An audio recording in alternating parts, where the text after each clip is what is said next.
There's so much breaking news that I'm doing another Instagram live. Again, I think it's so important that we keep up and pay attention to all the news that's happening. This time, I'm going to be talking about so-called signalgate. And we're doing it from a nonpartisan point of view because I'm interviewing best-selling historian and Pulitzer Prize finalist Garrett Graff. He's been a friend of mine. He did a book about 9/11. He is an expert on cybersecurity. He has spent nearly 2 decades covering politics, technology, and national security. And he's now recognized as one of this country's most prolific and wide-ranging journalists and historians. And, we hear so much from the Republican side, the MAGA faction, and we're hearing a lot from Democrats on Capitol Hill. And everything has become so partisan. I think it's hard for us to understand the significance of a lot of these news events from a clear-eyed perspective, someone who really knows what he's talking about. So that's why I invited Garrett to help us understand this story and why it's significant. Garrett Graff, thank you for doing this, Garrett. I know you have a crazy day, and I really appreciate it. And, you just wrote, I'm just getting rid of comments only because I like to hear what you all have to say, but ask them in the questions section if you have any questions for Garrett. I know you had a dentist appointment, Garrett, this morning, so I hope that went well and you didn't have any cavities. But, this has been a wild story. And as I was saying before you hopped on, if you listen to Fox News and other right-wing media outlets, you get one story. If you listen to other legacy media organizations, you may get another. If you listen to more progressive news organizations, you might get still another. And that's why I wanted to talk to you, Garrett, because you understand sort of this story, what it means. You're an expert on cybersecurity, and you're also an expert on really sort of the inner workings of the military industrial complex, if you will, or military leaders. So I thought we would first, and you did, by the way, you did a fantastic Substack today, part of your newsletter. It's called Doomsday Scenario, breaking down 5 scandals within this story. But I'm going to start by asking you a simple question, Garrett, and letting you talk instead of me. How significant is this story in your view? So in you can measure the significance of it on a couple of different levels. One is it is one of the most egregious national security leak scandals that we have had in modern times. Part of, I think, what has captured the public interest in this is just such a simple to understand scandal. Here you have, we all have cell phones. We have all accidentally added someone to a group chat that they were not supposed to be in. We have all accidentally CC'd in an email the person that we were trying to write nasty comments about. We've sort of all had those IT fails. What makes this stand out, of course, is that this was the nation's most senior national security leaders, up to and including the Vice President of the United States, the Secretary of State, the Defense Secretary, the Director of National Intelligence, and the CIA Director, having a conversation about classified information about a forthcoming, not yet happened military operation overseas, in which they accidentally invited one of the nation's top national security analysts and journalists into the group. So that's, I think, sort of one level to look at this scandal's significance. To me, though, part of what also makes this significant is not just the sort of hilarious context of it, but the way that it has taught us a fair bit about the way that the Trump administration makes decisions, conducts business, and who has power within the structure of the Trump administration at this moment. And so in that sense, it is politically and legally significant in ways sort of above and beyond just being one of the most egregious leaks that we have seen in modern times. Before we get into more specifics, Garrett, can you help us understand, for people who aren't familiar with it, what Signal is and why they would use that to communicate such highly sensitive information? We'll talk later about whether it was classified or not, but first start with the mode of communication. Yeah. So Signal is a very well-respected communications messaging app that encrypts the message in between the senders so that it cannot be intercepted by a hacker, or in cases, as far as we believe, a U.S. government wiretap or a Russian hacker or Chinese hacker, and that this is an app that's pretty commonly used by journalists communicating with sources that we want to protect. It's something that you would routinely use in contacting, political dissidents overseas, or government officials overseas, or government officials, communicating with other government officials overseas. What makes this a little bit strange is that U.S. government officials are not supposed to be using Signal to communicate between themselves. And that's both because it is not technically considered a secure communications system for discussing classified information.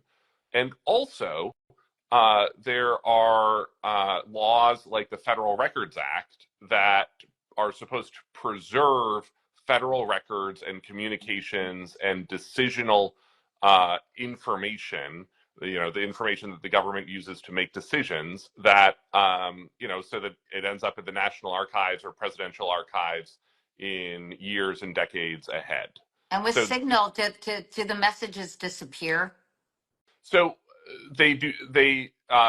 They can disappear, and you can sort of set the different settings. They can disappear immediately. They can disappear in 24 hours. They can disappear in a week, in 4 weeks. One of the things that is interesting is, in this, National Security Advisor Mike Waltz changed the setting during the course of this chat from so that the messages disappeared in 4 weeks, which I'm not a lawyer, I am not a prosecutor, but that certainly looks like intent to evade the Federal Records Act. That this is not a text chain that anyone was planning to go in and save for future federal records. He was the originator of the whole thing, Mike Walls. Why would he use Signal if the government forbids you from using Signal to communicate? Yeah, and that's one of the things that I think we are sort of struggling with in the course of this is, or struggling to understand in the course of this, which is Signal is becoming more commonly used in government, certainly with members of Congress who are not covered by the Federal Records Act because they're in the legislative branch. But you do see indications that members of the Trump administration are using Signal more routinely than they presumably should be. And so one of the things that sort of stood out for me in the group chat thread is everyone sort of leaps right into discussing the matter at hand, this military attack in Yemen. And you don't see anyone say, hey, should we be discussing this on Signal? Like, hey, I don't think these conversations are appropriate for Signal. You sort of get a sense that this is a very routine operation, sort of standard operating procedure for these officials, and presumably that this is not their first text thread. You break down the 5 scandals that have come from what you've dubbed, and others, I think, signalgate. And like everything, the cover-up is often worse than the crime. And they have been very quick to say, Mike Wall said it wasn't a mistake, right? They're saying it's not classified information. And they have done a number of interviews. Pete Hegseth, Mike Walls, I don't know who else. But the second scandal that you note in your newsletter, Doomsday Scenario, is perjury to Congress. Can you talk about the reaction to the scandal or the quote unquote mistake, according to even Republican members of Congress, and how it has, what it's telling you about the Trump administration? Yeah, so this week happens to coincide with what is normally one of the most significant annual weeks in the intelligence community, which is when the leaders of the intelligence community, the director of national intelligence, the CIA director, the FBI director, other officials, go before the House and the Senate for what are known as the worldwide threat hearings. These are sort of annual briefings that they do in open session, once in the House, once in the Senate, where they run through this document that is prepared annually by the Office of the Director of National Intelligence that sort of summarizes all of the biggest, most important threats that the US intelligence community is thinking about around the world. You know, Russia, China, Iran, North Korea, climate, cybersecurity, you know, oil and gas infrastructure. I mean, sort of the whole panoply of threats. And so, just as it turns out, this story broke on Monday. On Tuesday, Tulsi Gabbard, the director of national intelligence, John Ratcliffe, the CIA director, two of the participants of the chat, were appearing before the Senate Intelligence Committee, just totally coincidentally. So, of course, they were asked about this at some length by both Democrats and Republicans. And they, you know, denied in a dozen different exchanges that this information was classified. They downplayed it. They did. You know, They didn't answer most of the they questions. there were an enormous number of questions that they, you know, I don't recall whether specific weapon systems were discussed. Tulsi Gabbard didn't even recall what country she was in when these conversations were taking place. And she You know, also didn't know whether it was her personal phone or the government issue phone. she didn't answer whether it was, That's what I she presumed, mean. yeah, but didn't answer whether it was her personal device or her government device. And, you know, one of the things that they said over and over again was that this is not, these texts were not classified. So, you know, the whole first 24, 36 hours of spin from the White House, from these national security officials was, this was no big deal. This information wasn't classified. And they basically double dog dared The Atlantic to go ahead and publish the full chat transcript, which The Atlantic had actually originally withheld on Monday because The Atlantic believed it was classified information and did not want to, you know, harm American national security interests. And it turns out, sort of Jeffrey Goldberg and Shane Harris at The Atlantic are being more responsible with our national defense information than these U.S. officials were. And so today, the Atlantic did publish him. published it all.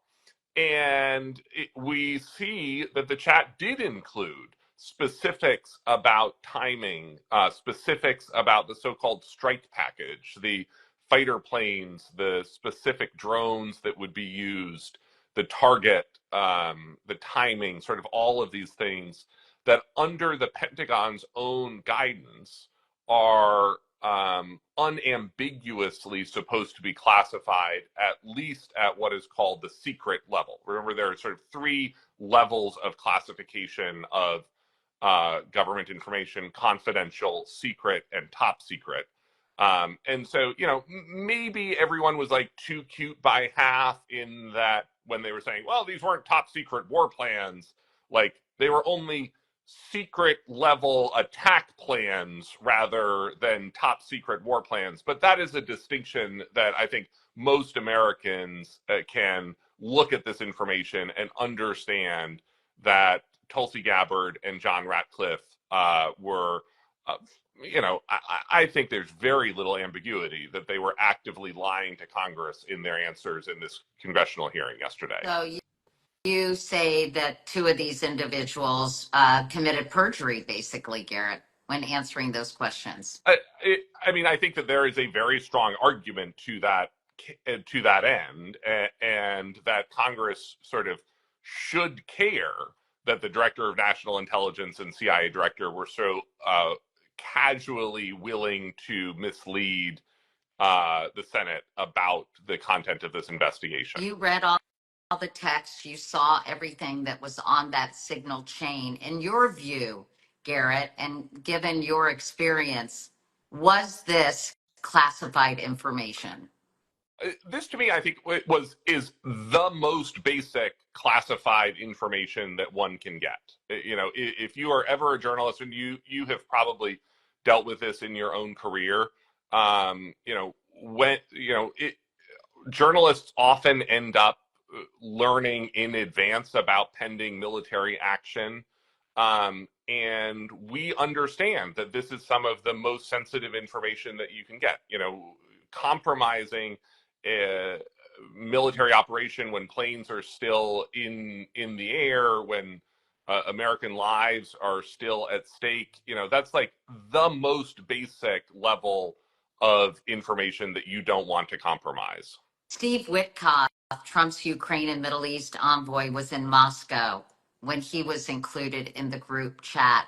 I know you've talked about other sort of international risks and operations that would make this kind of information available to foreign adversaries. Can you tell us about why this is a particularly dangerous turn of events, and how what it means for gathering information by people we don't want to have that information?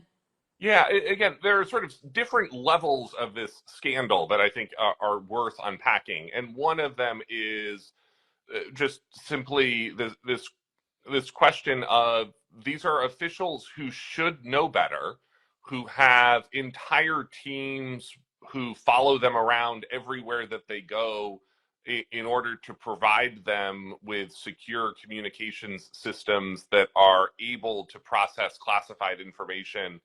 So basically ranking competence at one level. Rank incompetence, but sort of a little bit more than that. It's sort of, I think, playing fast and loose with National security. Yeah, systems that we should not be playing fast and loose with, and that this is an area where we should, I think one way to look at this that I've been trying to keep front and center as I think about this is anyone who is not a cabinet official who engaged in this type of behavior, from the lowest ranks of the intelligence community or federal law enforcement or the military up to the most senior ranks, would be fired and prosecuted for doing what these people did. Wow. I want to talk to you about Pete Hegseth, the Secretary of Defense, and his reaction. His most recent interview, first he disparaged Jeff Goldberg, called it a hoax, discredited him as a reporter, a reliable journalist. Today he said, nobody's texting war plans. I noticed this morning out came something that doesn't look like war plans. And as a matter of fact, they even changed the title to attack plans because they know it's not war plans. There's no units, no locations, no routes, no flight paths, no sources, no methods, no classified information, he added.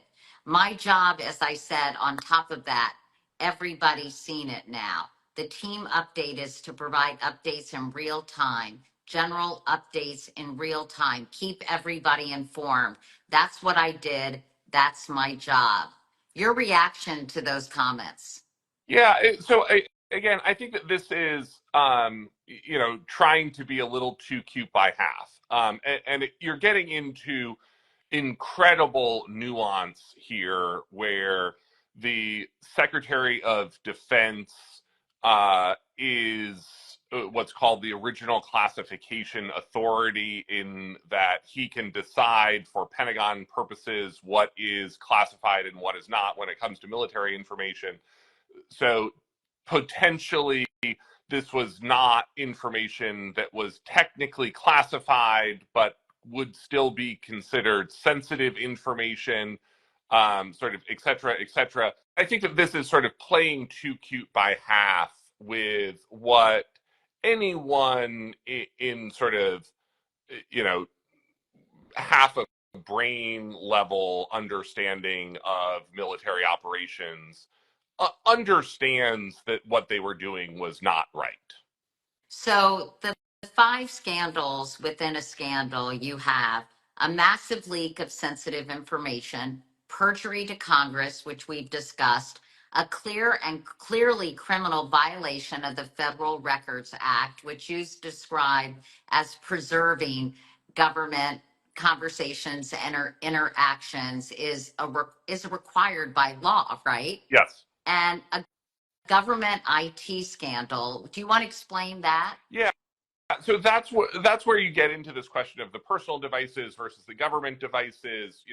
Signal is not something that they're supposed to be using, and to me, I think part of the reason that Tulsi Gabbard, for instance, didn't answer, was this taking place on her personal device, is both answers are bad for different reasons. And, if we think back just a couple of years at how exercised Republicans in Congress and the whole national media got over Hillary Clinton and her BlackBerry, this is orders of magnitude worse, both in terms of the potential damage, but then also the sort of buy-in from across, seemingly every single member of the senior ranks of the national security apparatus.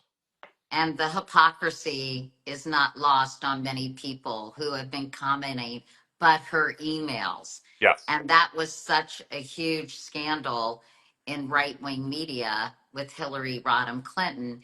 And now, as you said, their use of this, not only phones, perhaps personal phones, but also this mode of communication is much more egregious. You say some light war crimes.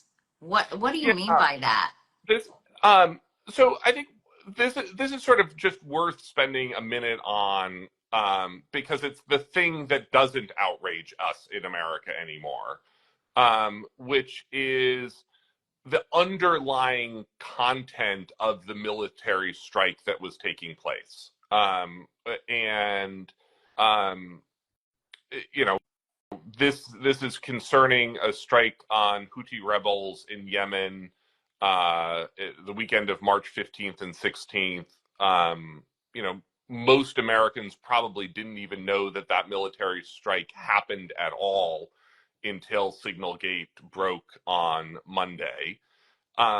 Most Americans have no understanding that we have been engaged in a pretty expensive and costly on our side in dollars and deadly on their side in lives war, low-level war with the Houthis over shipping in the Red Sea for the better part of 2 years now. And the central target of this strike appears to be a Houthi leader that they were discussing in this group chat, who was killed when he went into his girlfriend's residential apartment building, and the U.S. Fighters destroyed the entire apartment building in order to kill him. And it looks like there were in the neighborhood of between 30 and 50 people killed in that strike over the weekend of March 15th and 16th, most of them women and children, most of them non-combatants. And I think it's worth spending a moment just sort of saying that we have gotten really used to, as Americans, and pretty casual about the sort of the last 25 years of global war on terror strikes like this that have come at enormous cost of civilian lives, in wars that sort of most Americans don't realize are going on at all. This is not a Trump 2 problem. This is something that all 5 presidents in the 21st century have done, and sort of each of them has sort of been worse about it than the last. And I think just, we should spend, one tiny slice of our outrage over this whole scandal reckoning with, our sort of shared national complicity in this, I think pretty morally questionable series of the way that we have conducted the global war on terror over the last 25 years. So, it's not the biggest scandal. It's not the one that the media is interested in this week. But reading through and sort of seeing, Mike Walls sort of throw up a fist and a flag and a fire emoji in response to 30 to 50 civilians being killed by U.S. bombs overseas, doesn't really feel great to me as an American. I think that's an important point. And you bring up the emojis, which seem to indicate kind of a lack of seriousness in general among these intelligence officials and government leaders. And you write in your doomsday scenario piece, there's fascinating political insight that can be gleaned from these exchanges and the way they were communicated, and perhaps even a pecking order. And I'm curious, sort of reading the tea leaves and interpreting the way these individuals were talking about this.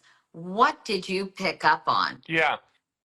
For every, blindly sourced news article analyzing how the Trump administration makes decisions, it turns out to be far more valuable to actually look at the transcripts of the group chat behind the closed doors. And there were sort of 3 things that really leapt out at me in reading through, again, the content of the group chat.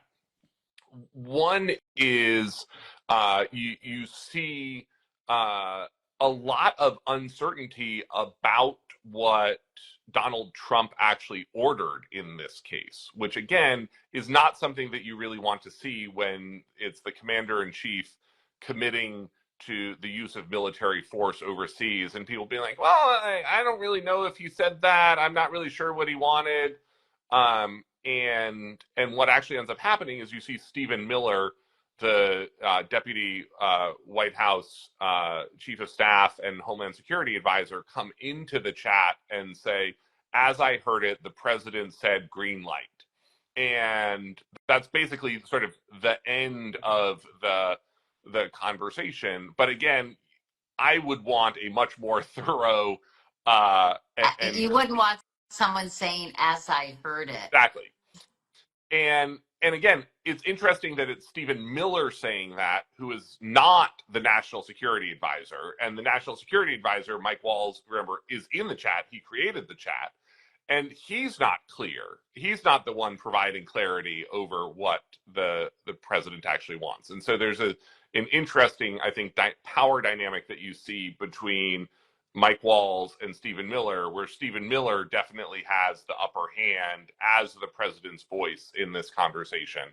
And then the sort of other thing that really jumped out at me is what is really remarkable in the chat is you see Vice President J.D. Vance expressing doubt about the president's policy choices and sort of laying out his concerns about the president's policy choices. And that is something that you almost never see. I mean, that the idea of seeing a vice president disagreeing with the public, disagreeing with the cabinet over the president's policy choices is all but unprecedented to have that become public knowledge. And the fact that J.D. Vance does that is interesting.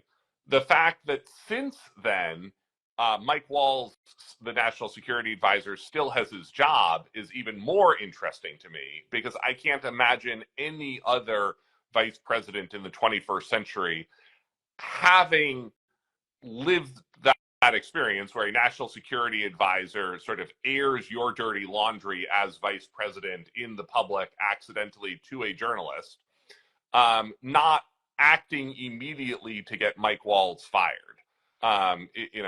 Imagine Kamala Harris and how angry she would have been at National Security Advisor Jake Sullivan. Imagine how angry Joe Biden as vice president would have been if that had happened to Susan Rice or Tom Donilon.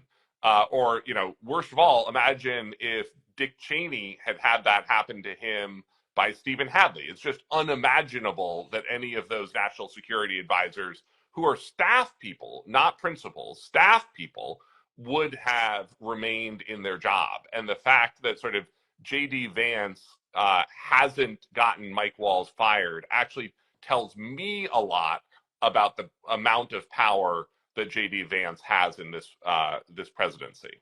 Meaning not much? Meaning not much at all. Interesting.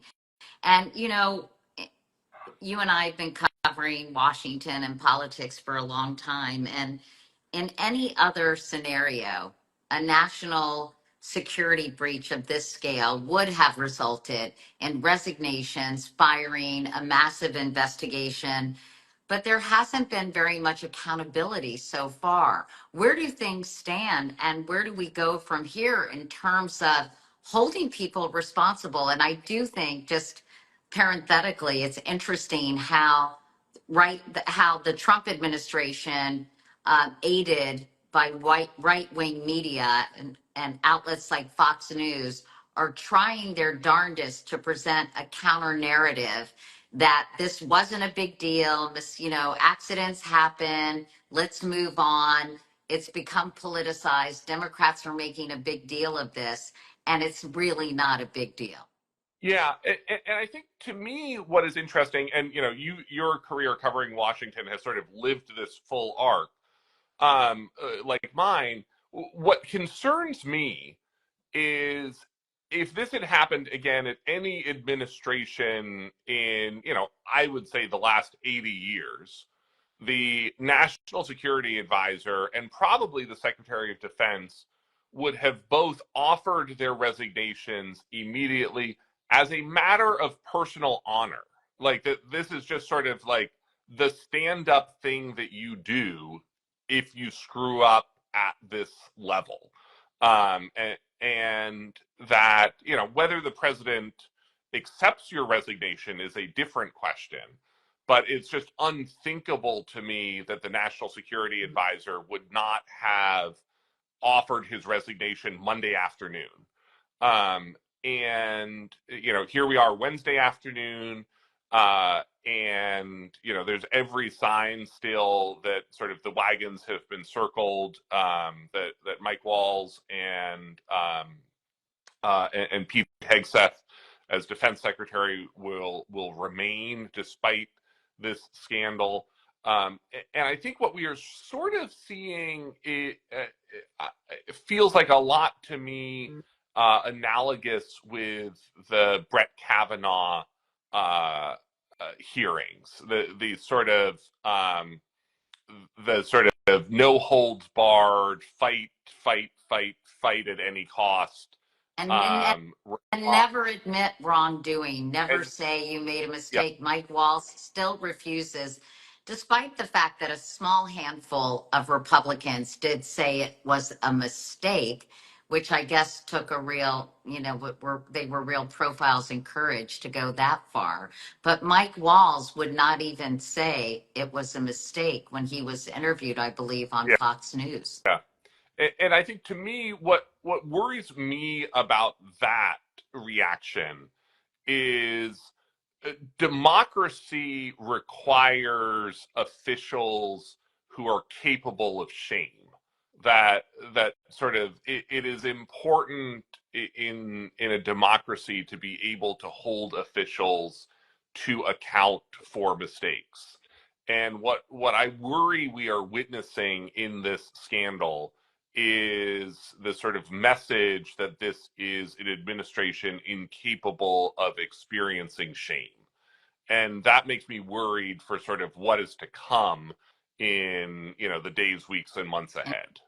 In terms of actions and corruption and a lack of transparency, all kinds of bad Yeah. things that they could do. Before we go, I just wanted to ask you, Garrett, what are you hearing from your military sources privately that they would not say publicly? Are they gobsmacked by this whole turn of events?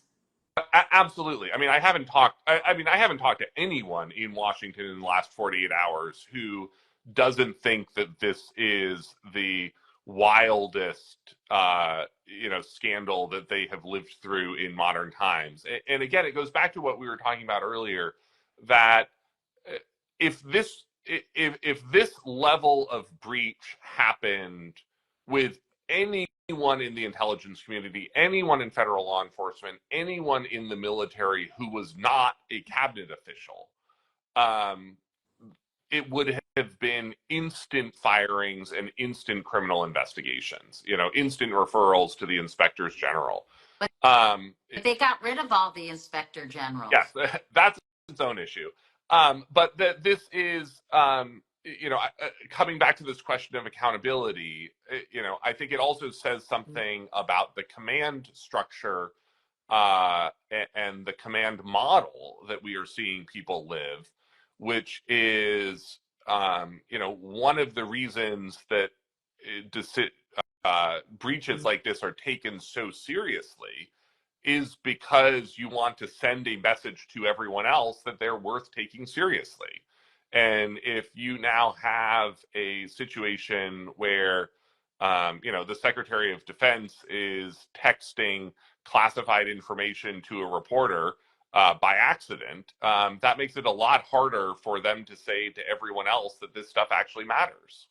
Really feels like amateur hour, to say the least. And do you think anyone's going to be held accountable? Do you think there actually will be an investigation? And I know I asked you this, Garrett. I promise I'll let you go after this, but I still don't quite understand how dangerous this is in terms of foreign adversaries and rogue nations having access to this kind of information. I mean, will they tighten it up after this so this never happens again? Or are there ways for foreign adversaries to penetrate sort of the security system that currently exists? Because I know you've talked about that. Yeah. And that's one of the things, again, when you sort of zoom out from just this one moment, the U.S. is really struggling against a cybersecurity threat right now that's called Salt Typhoon, right, which is a intrusion that has gotten sort of deep inside America's telecom systems, cell phone networks, and even last fall we know that they were attempting to target J.D. Vance's personal cell phone. So when we come back to this question, we were talking about earlier, where the signal messages are encrypted in between the phones. When I'm signal messaging you, it's sort of encrypted in between us. But the messages are readable on my phone and they're readable on your phone.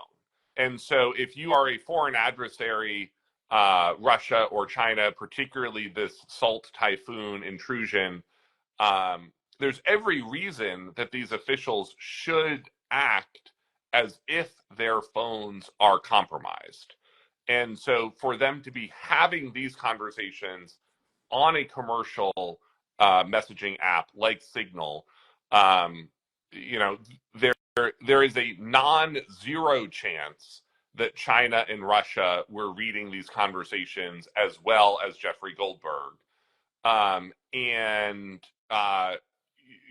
To be clear, you don't want there to be a non-zero chance that China and Russia are reading the messages in between the Secretary of Defense, the Secretary of State, the CIA director, the director of national intelligence, and the vice president.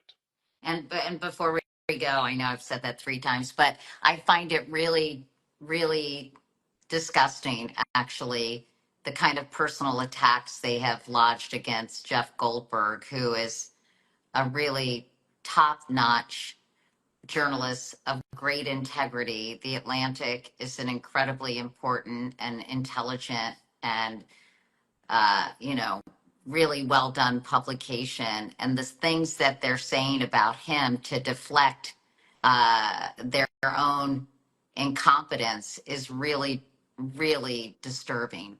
And but not surprising, is it? No, it's not surprising, and again, it's sort of part and parcel with how we've seen this entire administration respond to, attacking the media rather than looking within itself, and treating the media as an enemy. Uh, Again, I think it's disturbing, and the worst part of it is it's a distraction from a series of, as we've been discussing for the last 45 minutes, a series of very serious and important questions that everyone should be asking about how the most senior members of our national security establishment are making decisions and having conversations. And conducting the business of the nation. Indeed. Garrett, thank you so much. This was super helpful. And I really wanted someone with your expertise and perspective to help us make sense of this, because I think people are getting all kinds of misinformation, particularly in right-wing media, that's excusing this behavior or rationalizing it away, not only the officials themselves, but the people who are carrying their water. So I really, really appreciate your perspective. It's always a pleasure to talk to you, And Katie. Anytime. can we include your newsletter? Can we include it in our newsletter and encourage people to sign up for it tomorrow morning? Absolutely. It's doomsdayscenario.co. Okay, and with your permission, we'll do that. And just a reminder for everyone to sign up. I don't know why my thumbs up keeps coming up, but sign up for Wake Up Call by going to katiecouric.com, and you'll get it in your inbox 6 days a week. Garrett, thanks again. I know you got stuff to do. Really appreciate it. Great. Have a great afternoon. Okay, Bye. thanks for watching, everyone.